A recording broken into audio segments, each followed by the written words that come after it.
Ladies and gentlemen, Mr. Thomas Cox. Yeah. And the crowd goes wild. Right, a bit of backstory on me. I am the interim executive director of the EOS Alliance, which is a completely powerless entity whose purpose is to be a focal point for the decentralized EOS community to help that community to focus. It's like the EOS community is this massive stadium full of people, each in their own seat, and they're all yelling at each other, and we're providing a method for them to communicate coherently. Before this, I also have a second job. I'm executive director, interim executive director of the Alliance as a part-time job. I have a second full-time job as chief governance officer for Strong Block, which is in stealth mode, and I can tell you nothing else about it other than how to spell it. But before that, through June of 2018, I was an employee number 3 at Block 1 LLC, the United States portion of Block 1, the creators and publishers of the EOS software. So I want to tell you about how to make a constitution, what is governance from my perspective, and how it all fits in with EOS. And I'll have lots and lots of time for questions. So what is governance, broadly speaking, generically speaking? Well, governance is a system for making collective decisions. If you and 19 of your friends, the 20 of you, wanted to order pizzas, okay, we're going to order, how many do we need, what toppings? That process of making that collective decision on one pizza order for the 20 of you, that's governance. Making collective decisions, carrying out the decisions, who's actually going to place the order. And then tweaking the decision-making rules, because honestly, this whole majority thing where I can't not get anchovies, that's not working for me. And so let's say a blockchain example. Let's have a vote on changing EOS inflation, for instance, right? That's a system setting. It's changeable through referendum. So you could vote on that. Then having voted on it, you would need to actually make the change. Because it's not enough for everyone to have a vote, you have to actually carry it out. Anyone who's lived in a former Soviet Union country knows that there's a difference between the voting and what actually happens, and certain parts of Chicago. Hey, I went to the University of Chicago, I'm allowed to say that. And of course, amending the rules for voting. So do we want to have simple majority? Do we want a supermajority? Should we vote twice at 2 different times to ratify it, to really make sure we're for real about this? And so forth. As I was working on this, I was recommended to me by the guys at ARMIT, the Royal Melbourne Institute of Technology has one of the only practices, the only academic groups focused on blockchain governance. Fascinating group. I wish I'd found them months ago, like a year ago. And they recommended I read Calculus of Consent, and I'm embarrassed to say I hadn't read it before. So I'm going to give you a quick flyby of it and how it might apply. Anytime you have your own blockchain that's going to be decentralized, whether it's a consortium, public, whatever, if you're really going to have a level of decentralization, you're going to have a level of some sort of governance formation with a constitution. And it's 4 phases. There's the pre-constitution phase where everyone's a sovereign individual and you haven't created your collective thing yet. Then there's the constitutional decisions you have to make. The legislative decisions come after that, and then operating decisions on a regular daily basis, like this. So what's a constitution?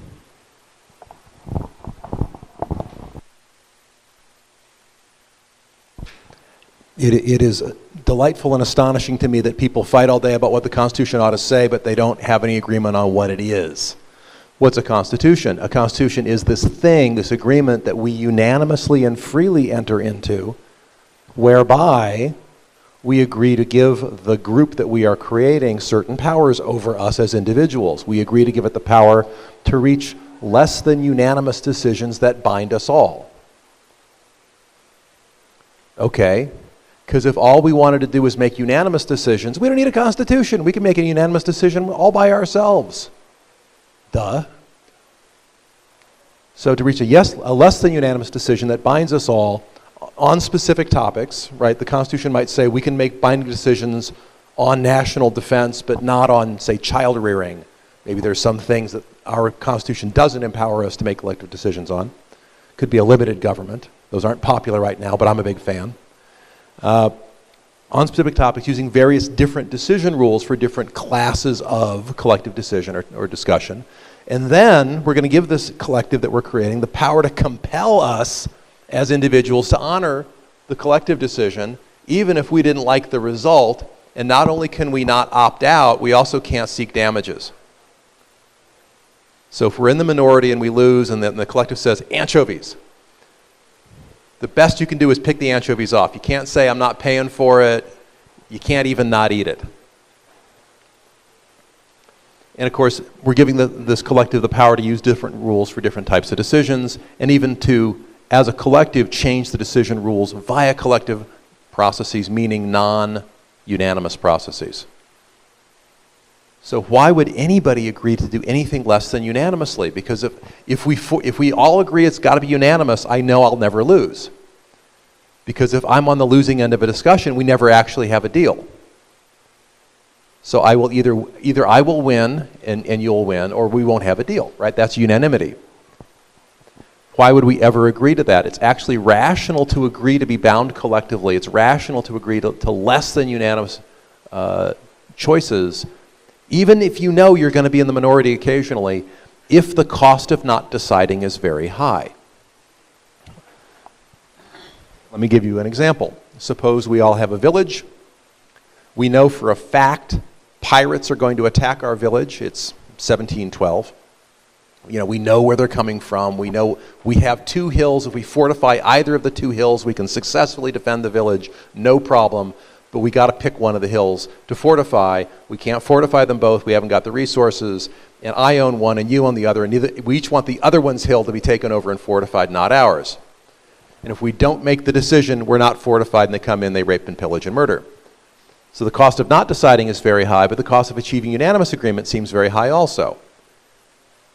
National defense, a classic example of collective choice. All right, there's 3 ways to act I want to bring to your attention. The first one is individual action. I put out my own fires, you might say.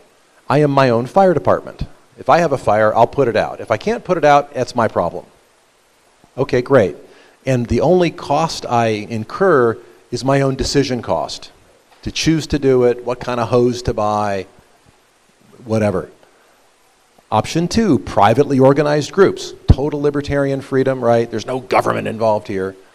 Me and a couple of my neighbors agree, we're going to form our own private fire department. Now we have the cost of deciding plus the cost of persuading. So I have to make up my own mind on what's the right policy I want to pursue and persuade people of. Then I got to persuade these other knuckleheads to come my way or bow to their silly ideas. Or C, I should say alpha, beta, gamma.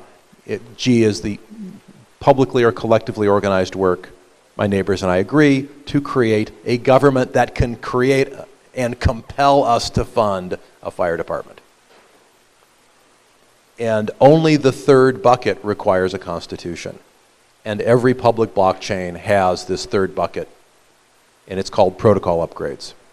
Because if you could get unanimity, you wouldn't need governance. You'd all just get in a room, and Vitalik would say, we're doing it this way, and we'd all nod, right? Or it's many, many years ago, and Satoshi sends out an email and says, yeah, I updated the software. You got to blow away the last stuff, and we got to, here's a new Genesis block. We're starting over, and everyone goes, oh, okay. You can do that in unanimity, but once you get a large enough collective group going, you're in this third bucket for at least some of your work. Now, the book that I'm recommending, the one that I'm working from here, Calculus of Consent, published in 1962. And the things I'm about to share with you, what I'm going to reveal on these next couple of slides, are going to strike you as painfully, stupidly obvious. And all I can tell you is yes, but they weren't painfully, stupidly obvious in 1962. They were so revolutionary that the authors were attacked viciously, and this publication gave rise to 2 new academic disciplines: public choice theory and constitutional economic, political economy. So here we go. Looking at collective action as the sum of individual actions. I told you it was going to seem duh, right? Yes, duh. Only individuals choose. Only individuals can create a collective. Unless two small collectives merged somehow, I suppose, but let's leave that one off the table for the moment. Within the collective, individuals still choose and vote and act for their own interests. Now this melts the brain of certain socialists. It's like, no, there's a collective. The collective makes decisions as this like emergent intelligent entity, like society thinks and society chooses and society does what is right for society. It's like, no, we don't. We are a bunch of individuals. And so please don't say society seeks what is best for the common good. It doesn't. Okay, we're in the pre-constitution phase. What happens in the pre-constitution phase? In the pre-constitution phase, individuals see an opportunity to harvest gains via collective action that they cannot get purely by voluntary association. We can defend the village from the pirates. We can launch Bitcoin and run it. We can create Ethereum or EOS. Coase's theory of the firm from 1937 comes in very handy here. You may recall that Coase said, hey, why do we even have companies? Why don't we just have a bunch of individual contractors? We'll just have a bunch of contracts. We don't need companies. We could just do a bunch of individuals. And the short rejoinder to that is, yeah, but the cost of contracting is high. And if everyone is lumped into one company, certain decisions can just be made quickly with less friction on a day-to-day basis, and it's just more efficient operationally. It's like, interesting. And by the way, you can now approach that level of efficiency with a blockchain. So individuals see an opportunity to harvest these gains. They unanimously create this collective in the pre-constitution phase. They create a constitution that's going to govern which things are in and which things are out for collective decision making. What do we vote on? What things don't get voted on? You know, there are certain realms that are considered private. The government doesn't get to have like a public vote and the majority decides what tie you wear or how you know, what kind of hair you have, what kind of hair, can you have a mustache or not? You know that mustaches were illegal in Ireland at one point. Apparently facial hair was considered part of their collective decision making at one point. What are the incentives at work during this pre-constitution phase? Well, individuals cannot know in advance which side of the argument they're going to be on because they don't know what all the arguments are going to be. You can't know which things you're in the majority and minority on because it's all sort of fuzzy, and so your own self-interest will lead you to seek generally fair rules, is the argument. There is an exception to that, and that is if you know in advance that you will have certain interests that are special to you that are different from others, like I'm a landlord and most people aren't, or I'm a capitalist and most people are workers, or I'm a worker, or whatever.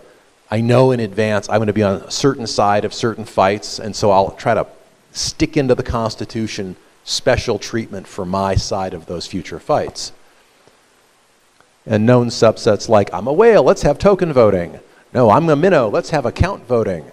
Or I'm a dApp developer, let's have free user accounts because I don't want to have to pay for those darn things. Or what have you.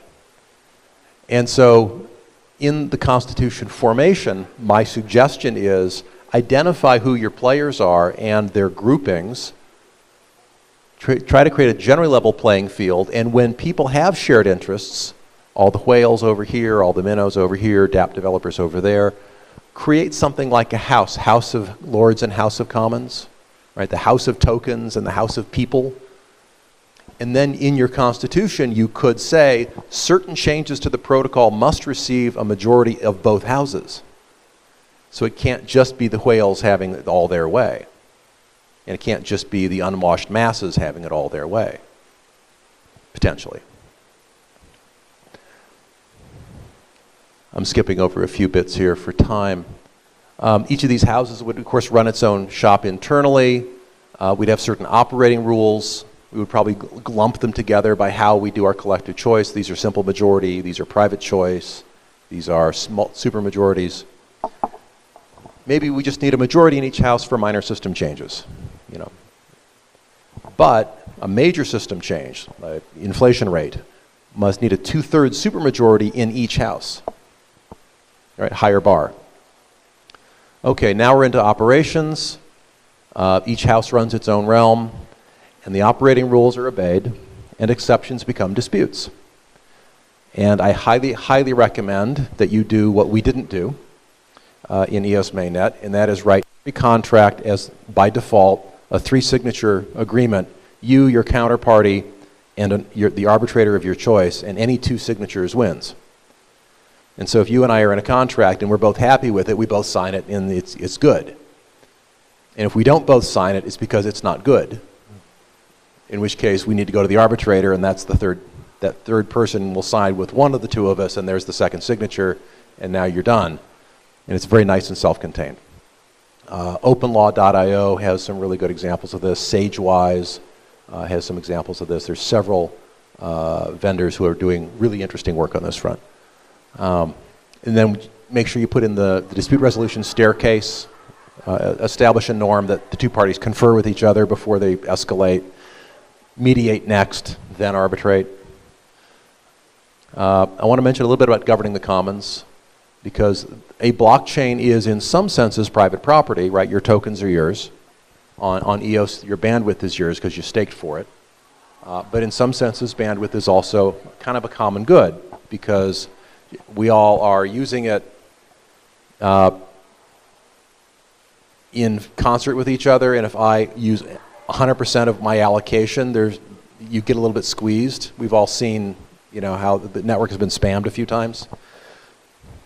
So in order to manage a common pool resource, this is according to Elinor Ostrom, who won the Nobel Prize, was a co-winner of the Nobel Prize in 1986, I think, for her work that I'm about to show you.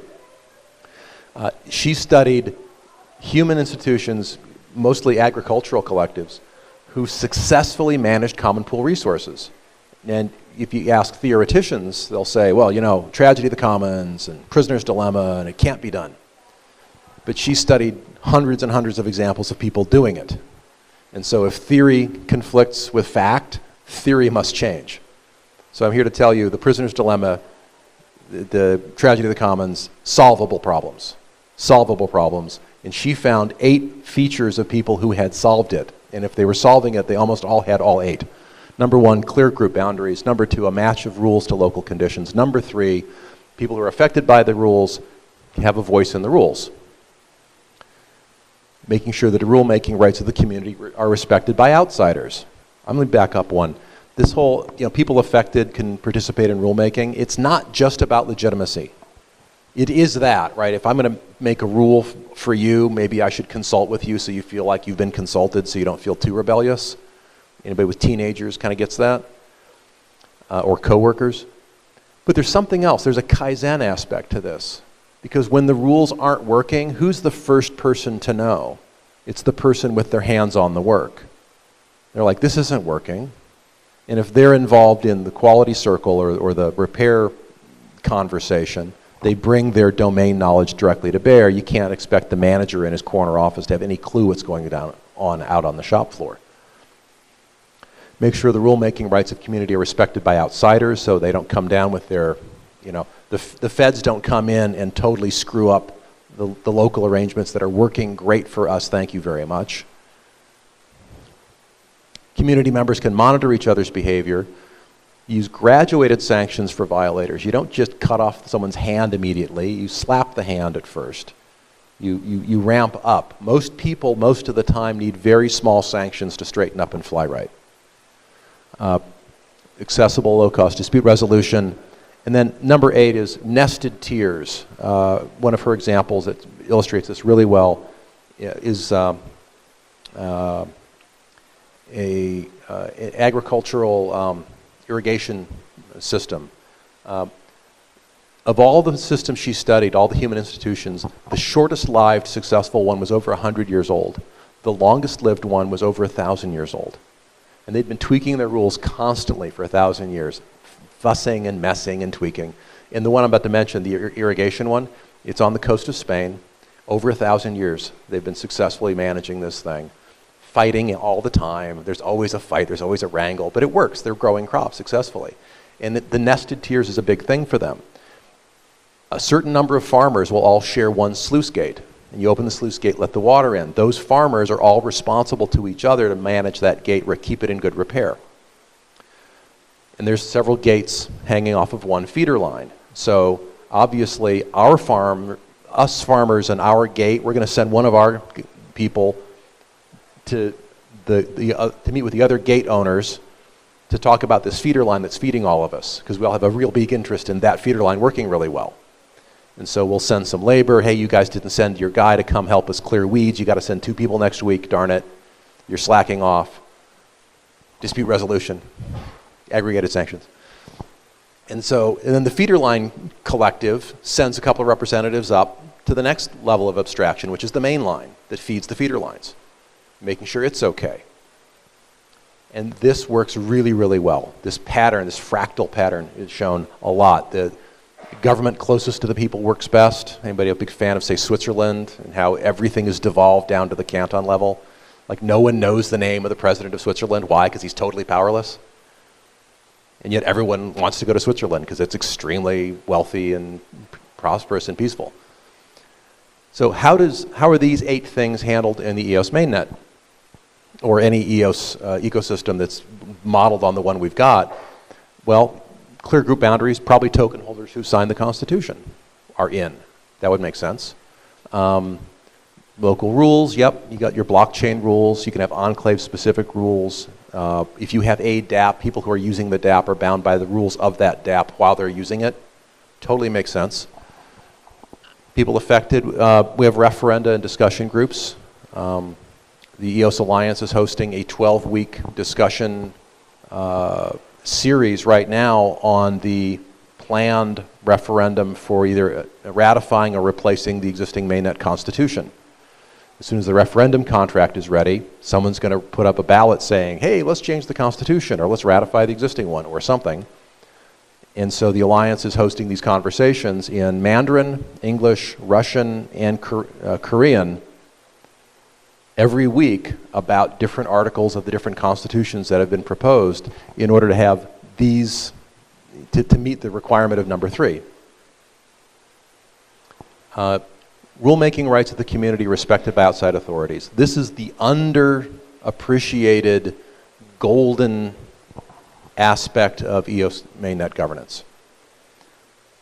There's something called UNCITRAL, the UN Committee on International Trade, Rules, and Arbitration, I think. Look up uncitral.org and you'll get all the details. UNCITRAL put forth a set of rules for mediation for mediating disputes over international trade. And over 150 countries around the world have passed individual national legislation ratifying that since 1958. Which means for the vast majority of countries around the world, if you and I are in different countries and we get in a dispute and our contract has UNCITRAL compliant dispute resolution through arbitration, binding arbitration in the contract, then if either one of us don't like the arbitration, we run off to our local court and say, I want a local court ruling against that guy. Your local court and my local court will both say, no, our nation signed that. And it says that your binding arbitration is binding. And us in the local courts, we respect that and will enforce that. And so the ability of the EOS mainnet to have rulemaking rights that are respected by outside authorities is provided by UNCITRAL. And the fact that our dispute resolution on-chain follows the UNCITRAL model for the rules of dispute resolution. Yeah. Number 5, blockchains are public. We monitor each other all the time. I'm sorry, I'm jumping ahead. Graduated sanctions have yet to come to light. We're still in the early days. There is an open market for arbitration and dispute resolution.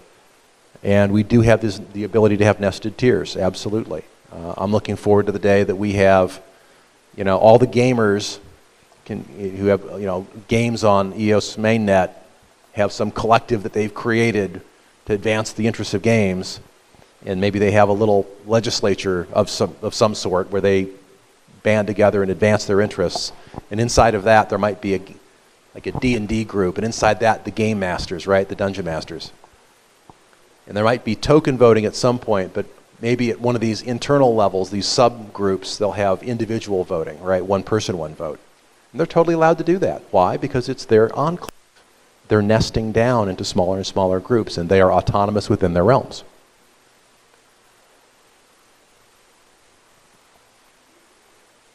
I have run out my time, so I'm going to stop. This is a natural break in the presentation. It goes off into other things here at this point.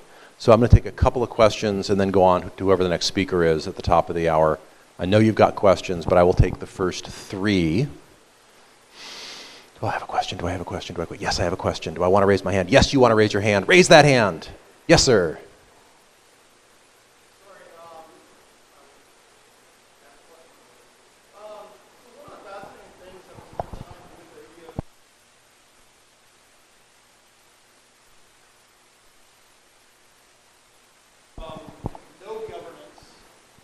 You're thinking Bitcoin, which is a feature, by the way. Decentralization world to this highly structured governance model that is eerily referring back to many of the things we already have done. So I mean, it's kind of fascinating to me how that evolution has gone on and how we're building We keep reinventing the principal agent problem. Yes. We keep saying, wow, there's too many of us and we're too busy. Let's have someone specialist handle some things for us. Block production, let's say. Legislation, judging. Yeah. Well, I mean, one of the challenges that you have is you have a lot of people these days in the political sense saying we need to have more of a democracy, pure democracy. My vote counts. And I always tell those people, can you imagine how your day would be spent if you had to spend the time researching and understanding rule changes at every level of government? You'd have no time to do anything else. So it is fascinating how this whole governance model is evolving into blockchain technology. Yes. Other questions? Going once, going twice. I'm available. I'll be here for many, many hours. Please grab me later. If you think of your question later, I'm happy to answer it one-on-one.